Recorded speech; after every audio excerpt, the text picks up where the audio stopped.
Hello everyone, welcome. Welcome to this episode of the Wool and the Forest podcast. My name is Daki, I am your host on this channel.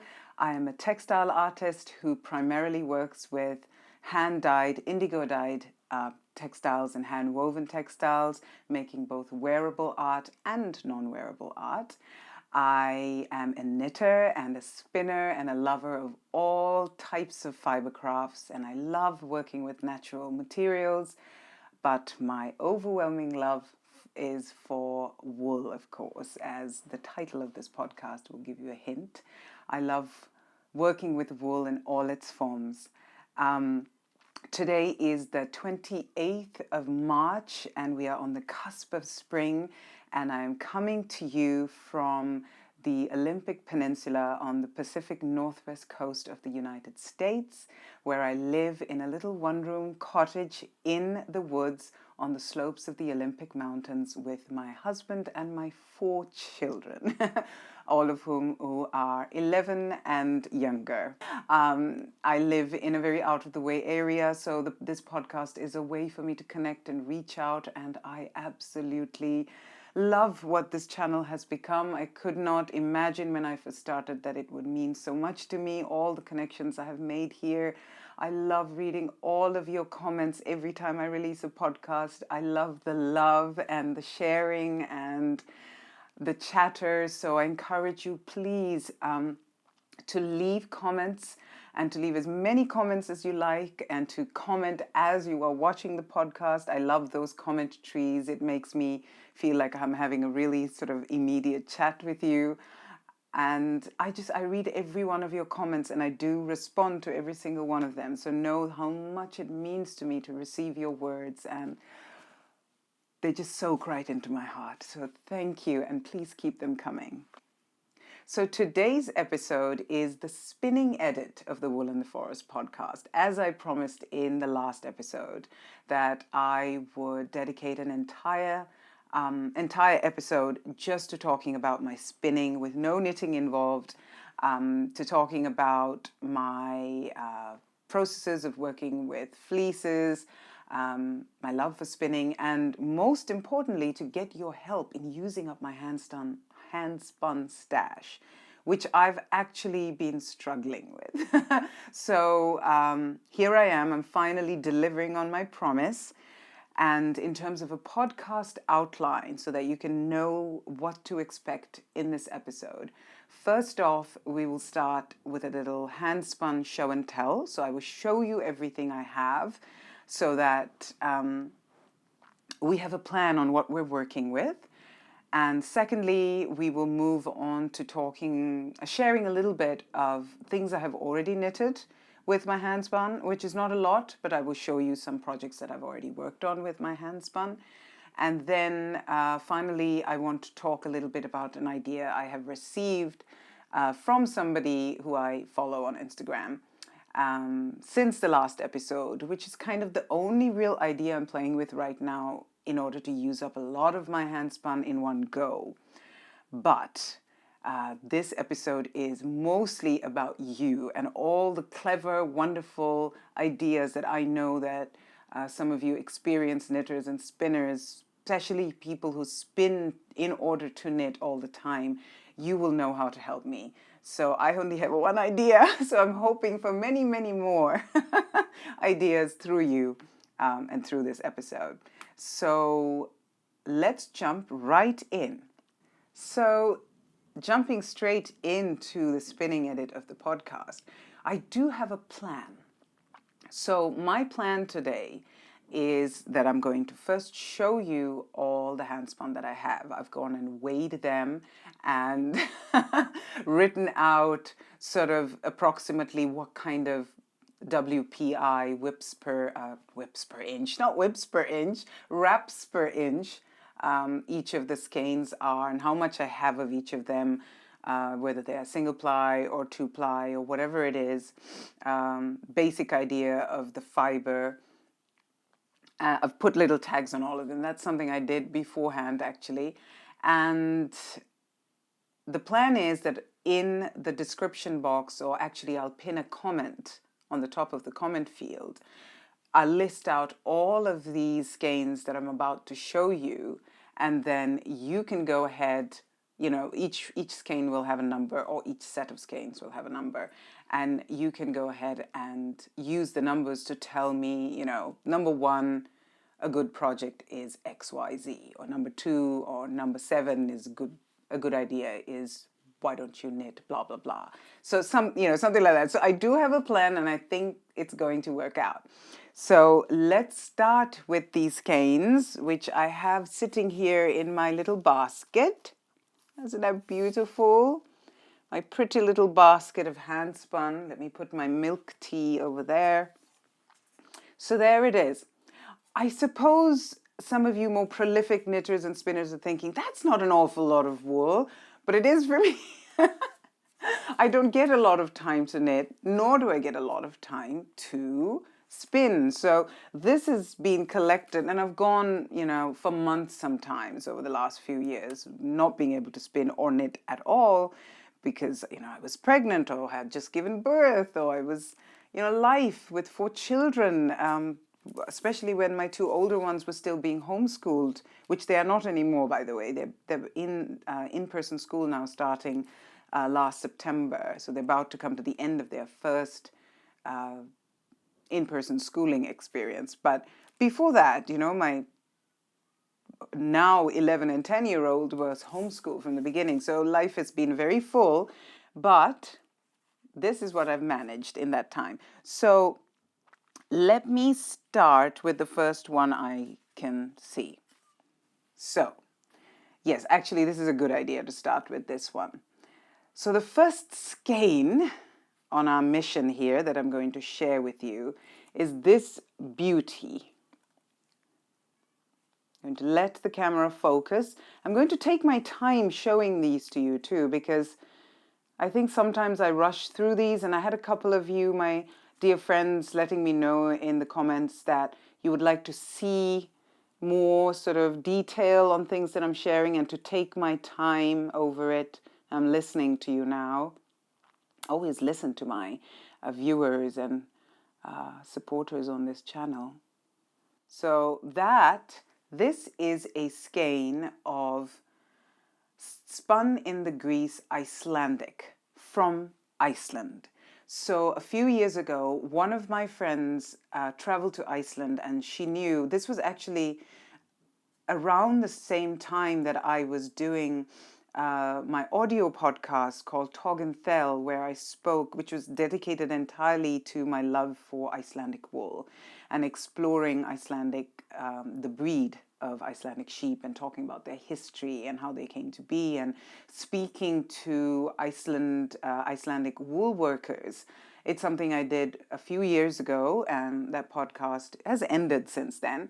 However, one of my friends who traveled to Iceland at the time, who knew how much I loved or was obsessed by Icelandic wool, went to a little market and picked up not a very big bag, but a small little paper bag of Icelandic wool from a shepherdess, a woman who basically, she had written a little handwritten note in there. It was so lovely. I don't have it anymore because it was so many years ago, saying that this is a little bit of wool from a fleece from one of her sheep, and all she had done to it was to wash it a couple of times and to open it with her own hands.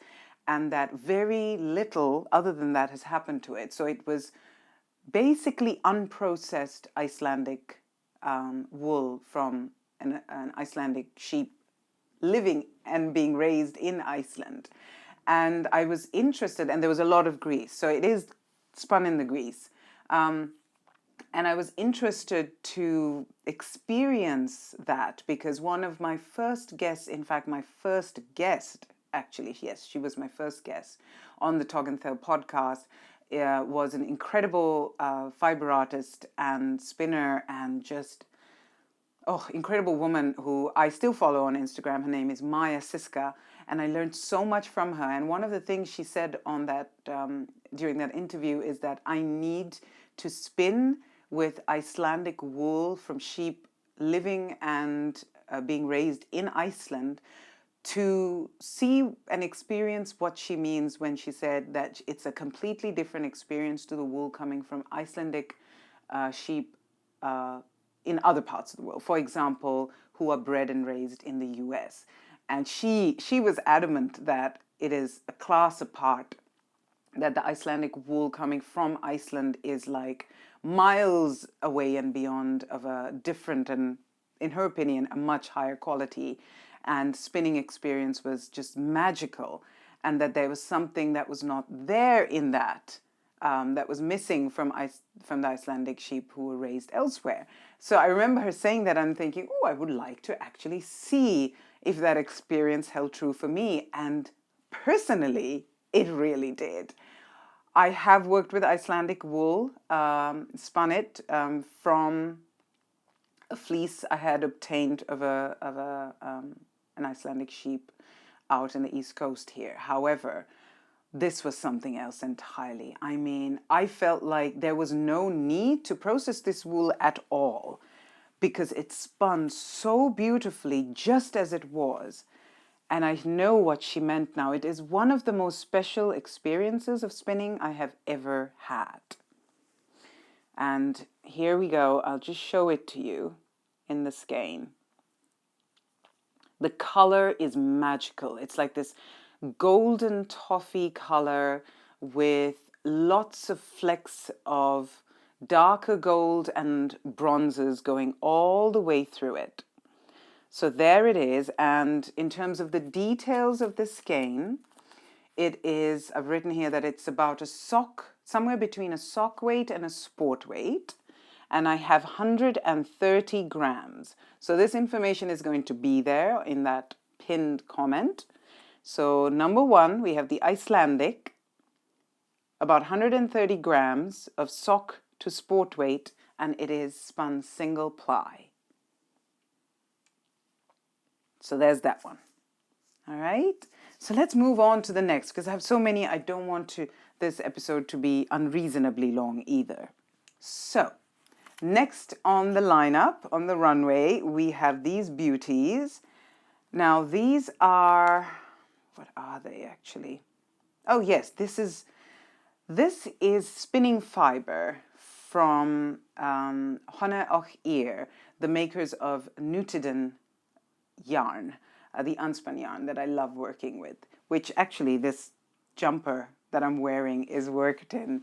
I'm wearing, I said nothing about what I'm wearing, did I? So this is something I shared in one of my previous episodes. This is the Chainmail sweater, or it's called the Chainmail sweater, or the very difficult sweater, but not really.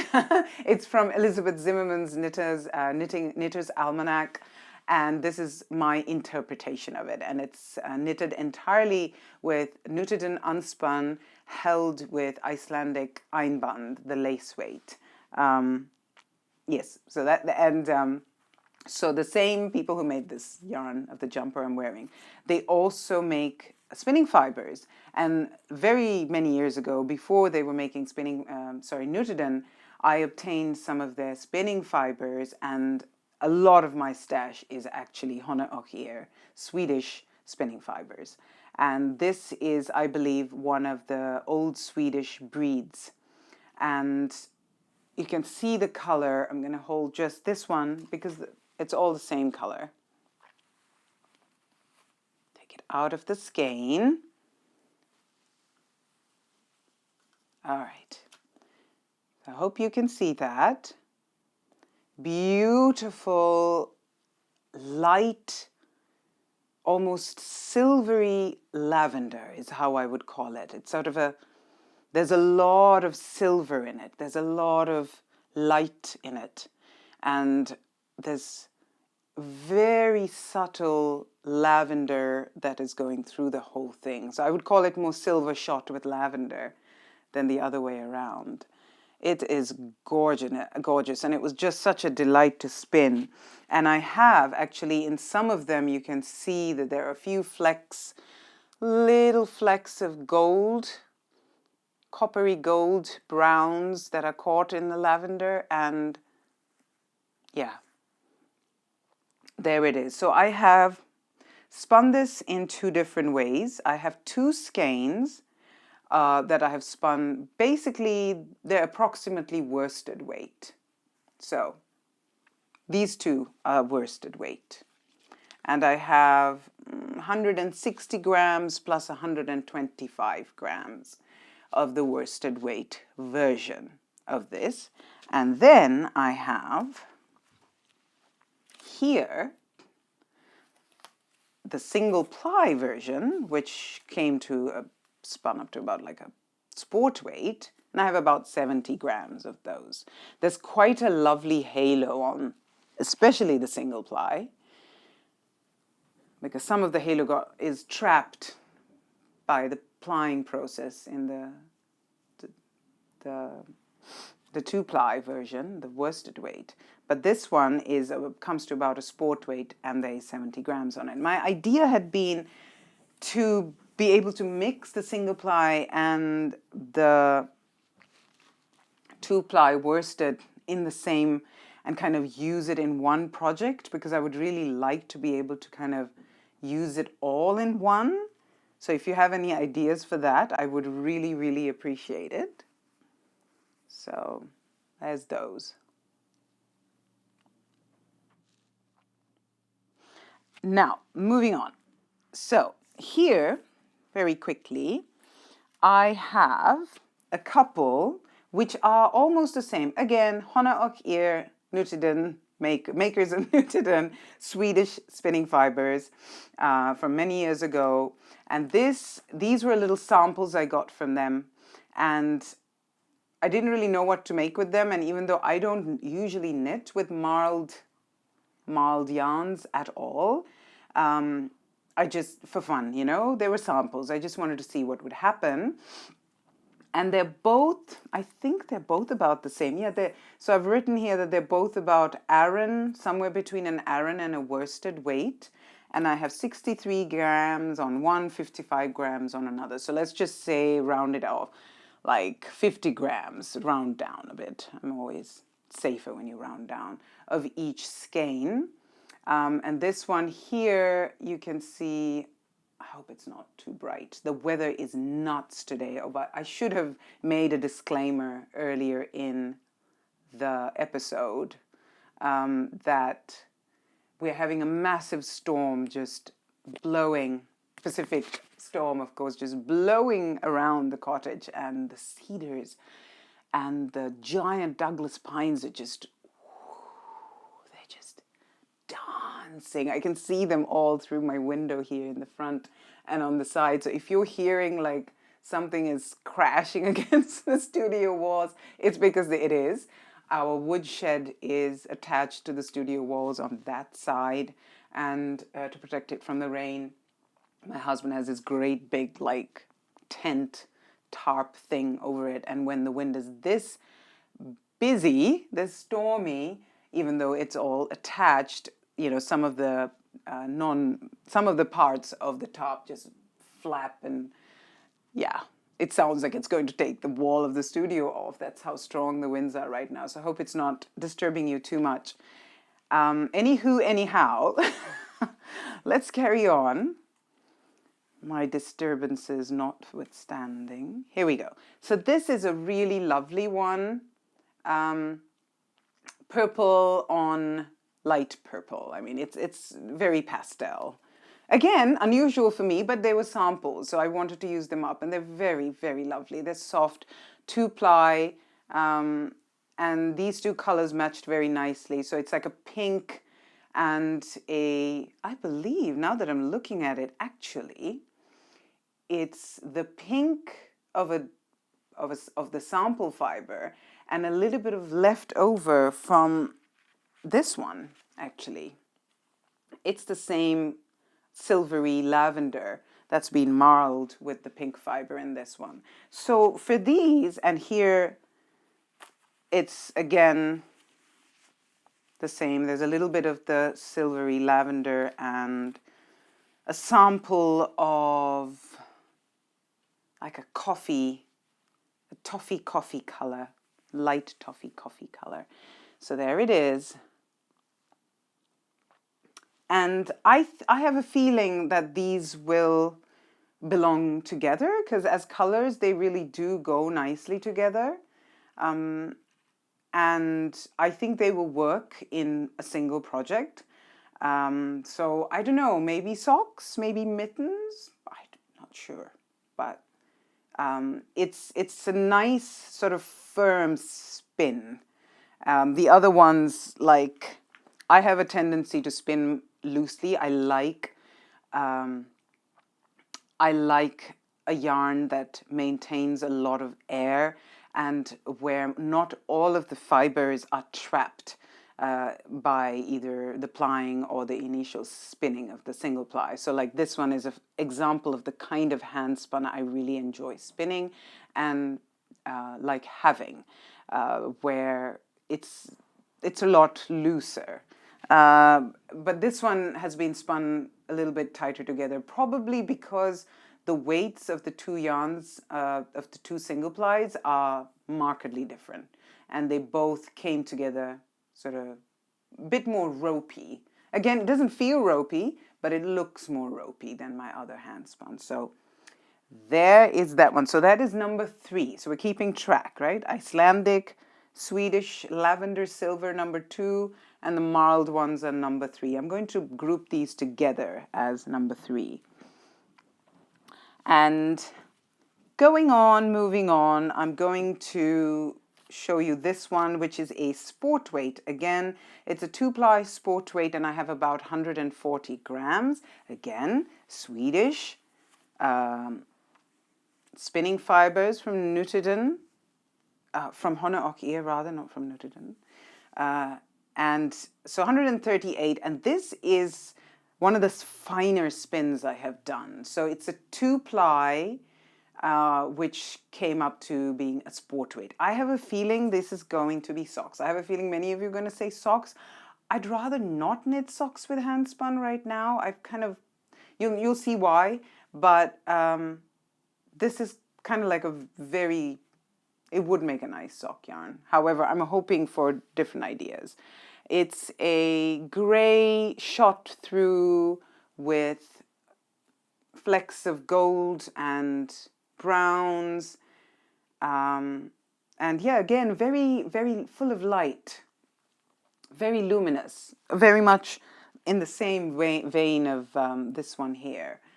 And it's spun very finely, but again, loose enough for my liking, but definitely a firmer spin than this worsted weight here. And there's a lot of it, I feel like. There's a lot of it. It's a beautiful, beautiful skein of wool. So let's see what you say about this one and what you think I should make. It's again, undyed. This one is undyed. The purple one was dyed, the lavender one. And now here I have only 2 more skeins to go. Look at that, we've made good time.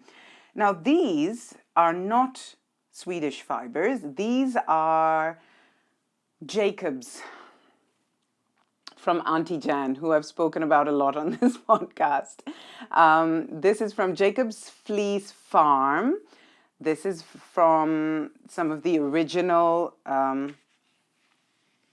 processed wool that I got from Auntie Jan, from Helen, one of her leader sheep in that flock. In the U crew. Oh my goodness. You can tell I haven't podcasted for a while or talked about wool to anyone. That's why I love being here and doing this so much. So these are single plies and very finely spun, and it looks like I have not written anything for what they are. So I can do this after the fact and put them in the pinned comment. However, I would say, just looking at them, they are single plies and they're probably somewhere between fingering and sport. They're quite finely spun. I absolutely loved spinning this. This was a processed spinning fiber. So, it was fully washed and combed and carded, I believe, at a mill that Auntie Jan uses or used to use for her fleeces to process them. And it was lovely to spin with. It really was. And it's undyed, soft as butter, so lovely and soft. Long staples, strong. Even though it's a single ply, it's spun up very strongly. So I don't really know what to do. I say I have about maybe like 50 grams of each. And again, I have a feeling most of these are going to be for putting together with other wool in the handspun stash and kind of putting it into one project together. I have a feeling that's kind of the direction we're going in, because I don't have a lot of any one thing except for maybe the lavender silver Swedish fiber. So that's what I have. And I have a little bit left over of this sock weight, 75 grams of a sock weight Swedish lamb's wool, 2-ply, this gorgeous. It was probably one of my favorite spins. I had already shared some of this in a previous episode because I knitted socks out of the majority of this batch of fiber that I had spun up. I knit socks for both myself and my husband, so I had a lot of it and I used up quite a lot in those 2 pairs of socks. But I have a little bit left over, 75 grams, that I would still dearly love to use up, because my goal is to use up everything. Everything I've shown you, if I can. So your ideas, now let's talk about the kind of ideas that I'm really hoping for. I think anything that combines all of these together would be amazing. I'm not sure if we're going to be able to achieve that, but I would love to be able to use a lot up at once rather than little bits at a time for smaller projects. However, as I said, I'm not stopping you from sharing all the ideas that you want to, because sometimes other people's perspective and ideas is all you need to be able to look at it in a different way and think, actually, I don't mind tackling it that way. That sounds like a good idea. So while I would like to use it up all at once, I am open to all of your wisdom on this. A goal to use up my handspun stash fully. And so let's talk a little bit, as I promised, I want to share a little bit of the kinds of things I have already knitted, and not a lot out of my own handspun. And I'll show you sort of like a progression of photos, because I don't have the items physically here in the studio with me. So one of the first things I knitted with my handspun was a large shawl, and I actually gave it away as a gift, so I don't have it with me. And I called it the Lady Love Shawl. And I actually designed the shawl myself, had a knitted on lace edging and garter stitch shawl. And I really enjoyed putting it together. And if you were interested in knitting with it, it's actually on my website, along with all the other sort of free patterns or sets of instructions I have made for other things. So that's one of the first things I knitted. No, it was the first thing I knitted with my handspun. And then after that, I didn't knit with handspun at all for a long time before I knitted 2 pairs of socks for my husband out of handspun. It may have been 3 because he's eaten through so many. So definitely did 2 pairs of socks. One sort of like a mild brown pair, and then a silvery gray pair. I believe it was actually from the other skein of this one that I shared with you today. And then I knitted more recently a pair of socks with this particular spin that I just told you about, pair for him and a pair for me. So you've seen them, you should have seen all the photos kind of go by now. And that's all I have knitted with my handspun so far. So I spoke earlier about an idea that I had received from someone who I follow on Instagram. Her name is Julia, and her Instagram handle is, I believe it's Me and Simone. And she recently did a knit-along for log cabin knits. I think she did a sweater or sure, a sweater dress or something like that. I believe she's done these knit-alongs a few times, and some of you may have already participated in one of her log cabin knit-alongs. And I thought the whole log cabin idea and the design and the way she works it using, whatever you have, multiple weights of yarn works, multiple, different plies, different fibers. Of course, not she doesn't work with handspun, but I feel like it would work. However, the only place where I hesitate, and I actually wrote to her and I said, I really want to join in. I haven't joined in yet because it looks like something that will use up all my handspun potentially in one large project, which would be amazing. But the log cabin, I think the log cabin design, kind of looking at her beautiful work, kind of depends on there being contrast of colors to be able to kind of demarcate the boundaries of, the rectangles and the squares. So if there's more contrasting colors, you can kind of tell where each steps into the next, and there's more of an obvious log cabin effect, if you understand what I'm saying. But with my handspun being all undyed and sort of all mostly of the same color family, the color differences are quite subtle.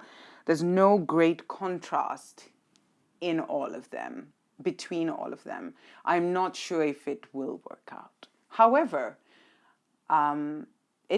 it might just be a subtler effect of the log cabin rather than the more intense and sort of obvious effect. So that is the only idea I have right now, and why I think that all of your ideas that will be, I hope, even as we speak, just, flowing into my comment field.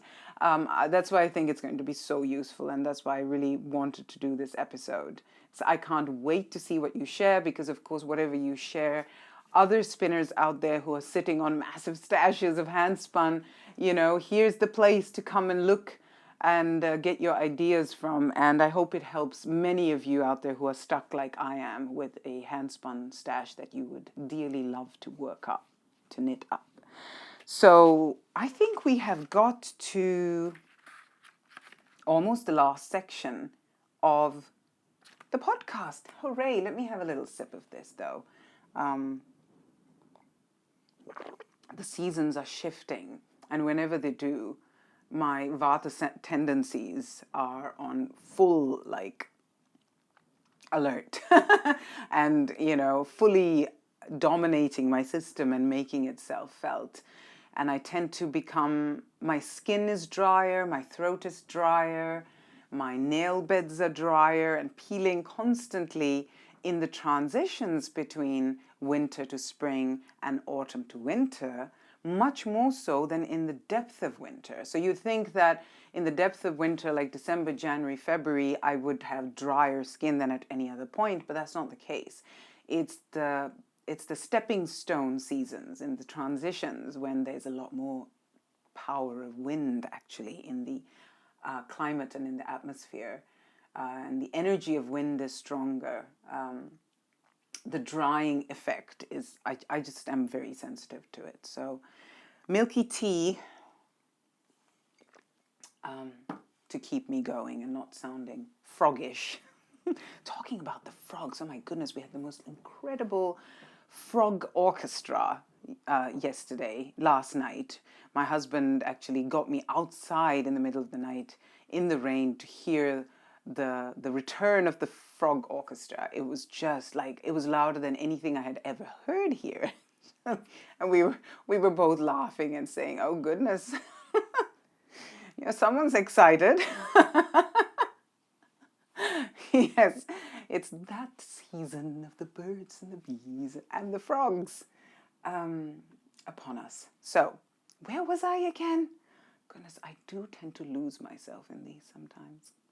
Okay, so very quickly, I'm always promising you that I'm going to get through these things very quickly, but maybe you don't mind me sitting here and jabbering and meandering away. And if you don't, please do, again, let me know. Do you like podcasts that are like really tight and stitched up together and flowing from one thing to the next and never wasting any of your time? Or do you like it if I'm a little bit, more laid back and, more me, to be honest? Because my intention behind doing these podcasts is far more to be able to connect and to have this genuine experience, because I'm unable to do so in real life. So I'm, in real life, if you were here in my studio, we wouldn't be just going from one thing to the next and following an agenda. We would be organic. We would be meandering. We would be present and in the moment and exploring, our experiences and our conversations as they happen, because life is so full and we want to share so much of it. So is that how you feel? That's how I feel these days. I feel like life is so full and I just, how can I not share it? So we shared about frogs. That's where my side project of the Frog Orchestra. I just felt this need to share it with you all. So the last part of the podcast today, I was going to talk to you a little bit about how I processed processed. It's such an industrial word. I think it's not processed. Let's say how I worked with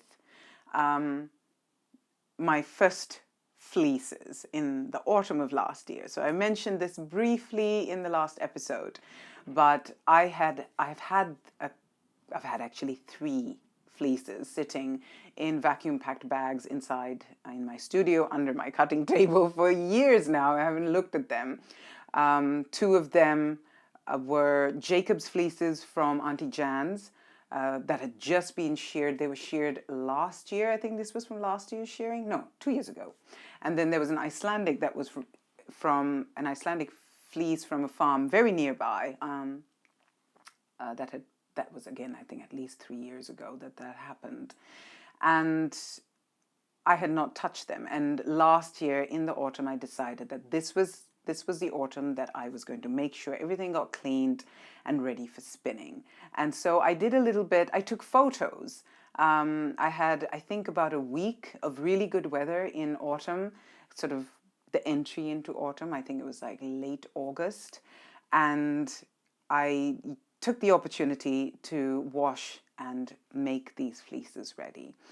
And I have right here, I don't know if you can see, that basket is full of one of them. So I'm going to drag it over here. Once I have shared with you some pictures of how I went through the big project of cleaning these 2 fleeces, the big fleece from Helen, the Jacobs, and the Icelandic. So here we go. I'll share some photos and talk you through it. My procedure for cleaning both of these fleeces was quite straightforward.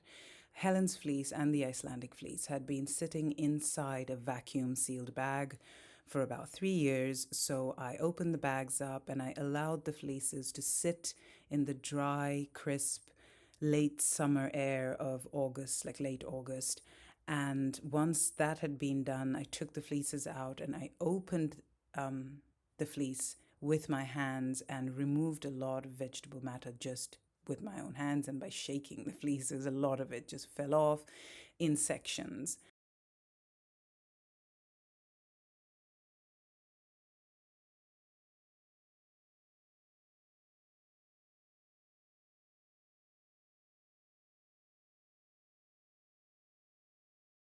And at that point, I used these very large storage bins, which I filled with water from our rain barrels, and about halfway, just over halfway. And then I basically gauged the amount of scouring medium that I wanted to use. Over the last few years, Dawn dish soap has become one of my favorite ways to scour wool. I find it's very gentle and also very effective. And I used as much of the soap as, I basically eyeballed it. And I submerged the fleece in the water very gently and for a little while, with very little bit of agitation to get the water and the soap into the fleece as deeply as I could get it. And basically, I allowed the fleece to sit in the soapy water in the glaring sunshine for a couple of hours, and then I pretty much repeated the process. For Helen's fleece, the Jacob's fleece, I repeated the process twice, and it was satisfactory after that. The Icelandic fleece I actually cleaned 3 times, and it still remained quite mucky afterwards. So after the fleeces had been washed, I laid them out on a little platform I made out of 2 sawhorses with a piece of chicken wire that was, kind of tucked in over it, just to create sort of a drying rack for the cleaned fleeces so that there would be plenty of airflow. And I also had this very old mudroom tub that had been sitting in the garage and not being used for anything. And I also used that because it had a drain which, conveniently let a lot of the excess water out. And I collected that water in a bucket to basically put into the plants and into the garden. And that's how I cleaned these fleeces. Okay, so now that you've had a little look at how I did, how I processed those 2 fleeces, it was a learning experience. I was not going by anybody's instructions. I just wanted to dive headlong into the experience of letting the wool speak to me, like letting the process speak to me about what needed to happen next, what needed to happen next, what needed to happen next. Because if you have a set of instructions on what to do, often you don't pay that much attention to the material itself. I find that's true for me. And that if you don't have instructions from someone else, you're forced to pay attention to what's in front of you. I have these sitting here. To the material that you're working with, and let that guide you in, I wouldn't say it's an intuitive way, but in a sort of, in a way that somehow feels truer to the material itself. And yes, it takes longer. It's not the most efficient way of doing things. And I hope actually someday in the future that I can either attend an in-person class, be physically present with somebody who is an expert at doing this, so that I can learn from the wisdom and experience of others. There is much to be said for that. Passing on of knowledge bases is something that really needs to happen one-on-one, in physical presence and physical communion with a human being who has, years of experience and is able to pass that on. And there's no substitute for that kind of teaching. However, I wanted my first experience of working with wool to be steeped. I wanted to be rooted in my own personal communion with this material. And that's why I went into it blind, and I went into it blind and with my eyes wide open, but not these eyes. It's more of a deeper eye. It's an inner place of gaining knowledge and less information. It's more about sort of knowing and wisdom and experience, rather than information being the thing that is guiding your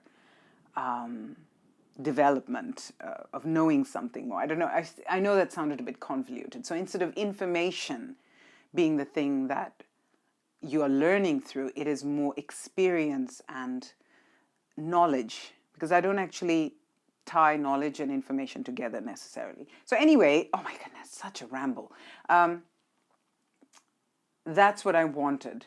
And I feel like I received that, you know, and I will never forget the experience of washing and cleaning and getting these fleeces prepared. And they're nowhere near what I would call processed. There's still a lot of vegetable matter in them. There's still a lot of grease, and that's how I wanted it. However, it does mean that I do not have the means to process, or rather, I don't have the means to prepare. I want to stop using that word, process. I don't have the means to prepare this fleece, this wool from Helen for spinning, because my cardder is quite small. It's not strong enough. It's very old, and it's just not up to the task of carding and opening up these locks here. So I have a feeling that I'm either going to have to give it to someone who has a stronger, bigger cardder, or I'm going to have to give it to possibly the mill that Auntie Jan already works with. Otherwise, it's going to take me like 10 plus years to spin my way through all of this, because it's just, I struggle putting it through my little tiny cardder, hand crank cardder. So I'm not going to try it. I was not enjoying it at all. And when something becomes a drag in your process, that's when you need to stop and kind of take stock of what's not working, why it's not working, and looking for alternate solutions. Because yes, I want this to remain at this level of clean. I don't want to clean it any further. But that means that I need much heftier machinery to put this through and to prepare it for spinning. Because right now, I wouldn't spin it this way. It's not like spinning the Icelandic unprocessed wool, which was a delight to spin. And I know just, holding this, that I couldn't spin it with that. I couldn't spin it that way. Not this Jacob. So I think I'm going to have it most likely mill prepared or mill processed. So there's, oh my goodness, the smell.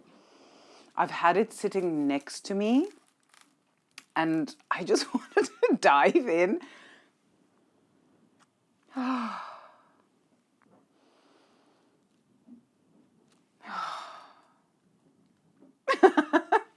Is my face covered in wool? Probably is. It's probably sticking to me. Oh, and that's why I don't want to wash it any further than this. It's just too beautiful. It's just too beautiful. I don't want to lose any more of this beautiful scent, and the feel of the lanolin against my skin is just right. It's just right. It's just the right amount of grease that I enjoy spinning with. Any less, and I wouldn't be as happy. So, there we go. Oh, and before I forget, the Icelandic fleece. I wasn't able to show you any of it yet. So of the very large fleece that it was, it's very bright here. It's kind of blinding. I hope I can adjust for the lighting.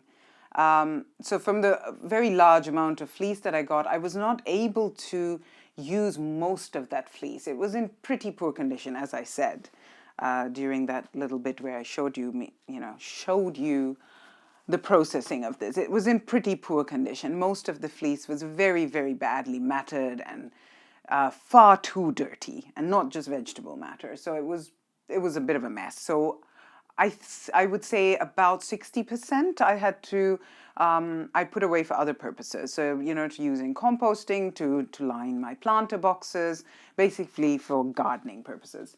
It's a fantastic material for that, for insulating and stuff. So that's going to get used up nicely. However, this is the amount I did think that I might be able to rescue for spinning. But again, it's not something I'm going to be able to do. So I'm going to, oh goodness, look who's hiding in there.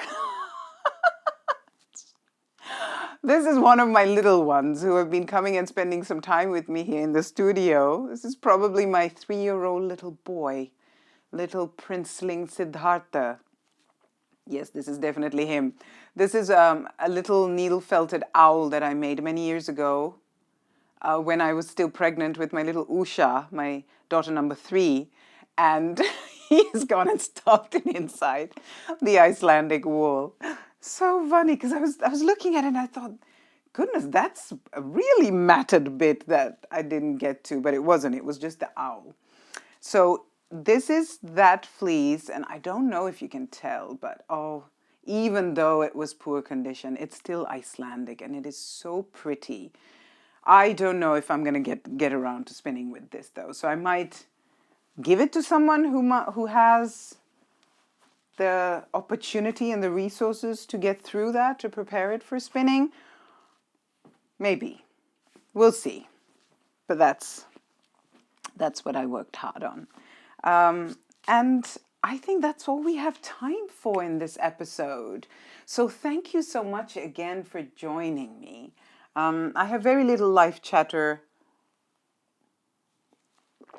to share with you today.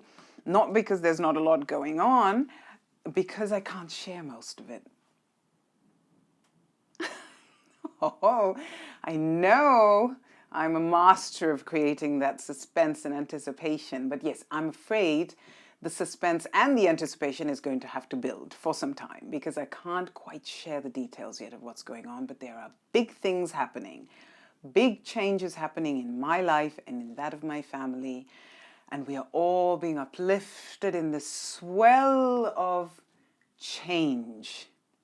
Come what may, the change is happening. And after having, as a family, been through quite the ringer in the past few years, there was a little shift that I made, a little pivot within myself last year that has been like a domino, the domino effect of all the changes and decisions that have been made on the back end of that little pivot.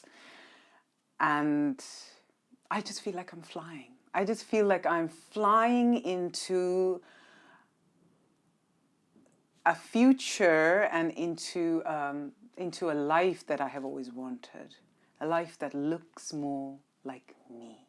Because for a long time, I think even for the last 4 years or so, my life has not looked like me and has increasingly become not me. And I haven't liked it. So I decided I'm going to change it. That's how I am. And I've made some very, very, very difficult decisions in the last few months. And yet, because of those decisions, life is flying. And I hope in the next few months, I'm able to to reveal much more to you about what's happening. And soon enough, you're going to know anyway. So good things are coming. Good things are coming. Fearlessness is a prerequisite to live a big life, a fantastic life, a life full of joy. Joy is actually quite a fearless act. It's an act, I believe, to be joyful in the world, in the society, the human world that we live in right now, to put the focus on joy, on your own inner joy, on you being the source and the cause and the impetus and the catalyst of your own joy. To prioritize joy is actually the greatest act of resilience, rebellion, but not an aggressive kind of rebellion. This is a liberating rebellion. And it is one of the most fearless acts that you can do, is to be joyful in the midst of it all, is to be joyful. And I have seen firsthand in the last few months and weeks how focusing on my own joy, especially as a mother, just feeds everyone. Your own joy is all you need to ensure that everyone around you is joyful and their lives are changed. inescapably changed when joy is what you are focusing on all the time for yourself and for those who are immediately around you. Because, you know, I think many of us through these changes are starting to come to realize that that is what we truly have an impact on. And that is what we truly should be focusing on, being impactful on. First and foremost is ourselves, starting within and to those who are immediately around us. And in times of great turmoil, great uncertainty, great upheaval in the human world around us right now, nobody on this planet is escaping it.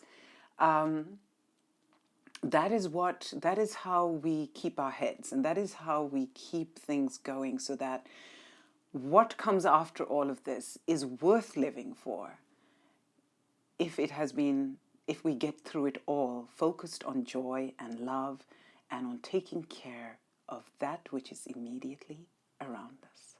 Thank you so much for joining me on this episode. Thank you for all the comments and the love and the support. And in advance, thank you for all your advice on how to use up my handspun stash. And in the next episode, I can share with you, hopefully, what ideas I have chosen and what I'm going to go forward with to knit up my handspun. And that next episode will come soon, because I have knitting to share with you, finished projects to share with you. So I can't wait. I can't wait to do that very soon. So thank you all for being here. I'm sending you all my love and all my joy. And yes, thanks so much. And I will see you all next time. Ayubowan. Namaskaram.